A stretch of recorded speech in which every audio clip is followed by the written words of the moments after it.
Welcome to our channel. When Zelle payments fail or show transfer errors, these steps will identify and fix the problem. Step 1. Verify recipient's email or phone number is enrolled with Zelle. They must be registered. Step 2.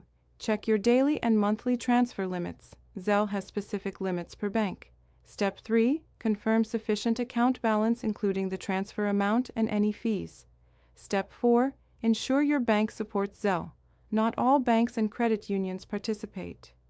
Step 5. Update your banking app. Install latest version for compatibility with Zelle. Step 6. Check if your account has restrictions. Some new accounts have temporary Zelle limitations. Step 7. Verify your enrollment information is current. Update phone number or email if changed. Step 8. Wait if you see pending status. Some transfers take up to 3 business days. Step 9. Contact your bank's customer service. They can investigate specific transfer failures. Don't forget to like this video and subscribe to our channel.